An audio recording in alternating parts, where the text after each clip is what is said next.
This is Lab 2, Lines of Charge by Melanie Weaver. To begin, friction causes a transfer of electrons, and opposite charges attract while like charges repel. Integration can sum up small pieces of a whole to find the total within, and the superposition principle is used to find a total net charge. The goal of this lab was to find the magnitude of charge on the top tape while it is treated as a line of charge rather than as a point charge as we did in Lab 1, and the charge that I found had a magnitude of 9.04378 times 10 to the negative 9th coulombs.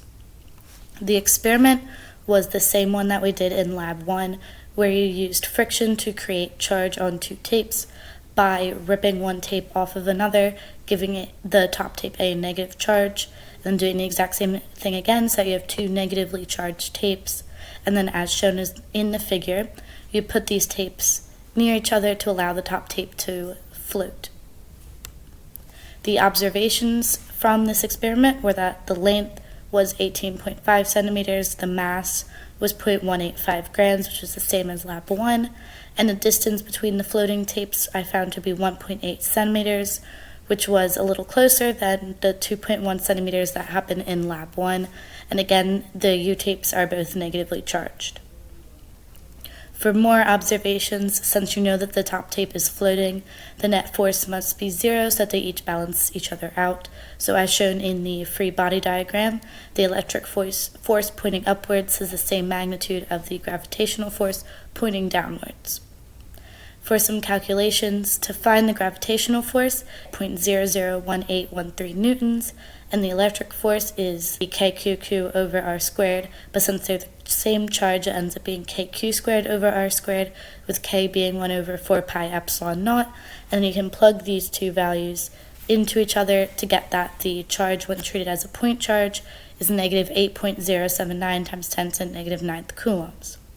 And now for the coding part, you started out by filling in the constants for the mass, the charge, and then you used a function that you created in Lab 0 to find the electric field.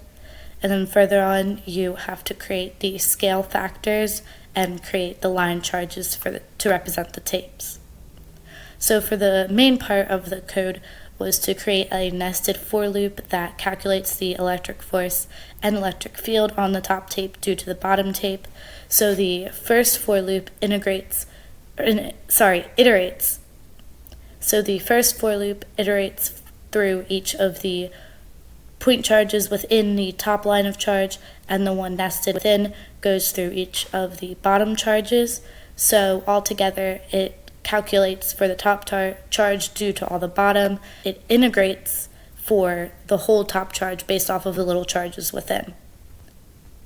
So when you do that, you find that the electric force does not equal the gravitational force, which proves that the value of charge found with the point charge model is incorrect.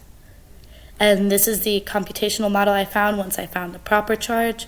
The red spheres represent the top tape, the blue represents the bottom, the green arrows represent the electric field of the bottom tape on the top tape, the white arrows represent the electric force on the top tape, and the yellow the gravitational force.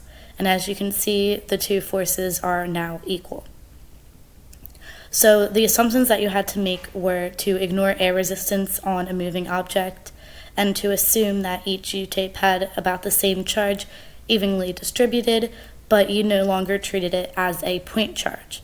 And the magnitude of charge that I calculated through the code was 9.04378 times 10 to the negative 9th coulombs.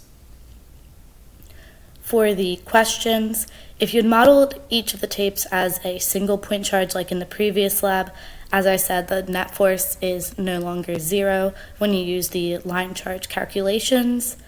The estimated value was negative 8.079 times 10 to the negative 9th coulombs through the point charge, and negative 9.04378 times 10 to the negative 9th coulombs, which is a value of less even though it has a greater magnitude.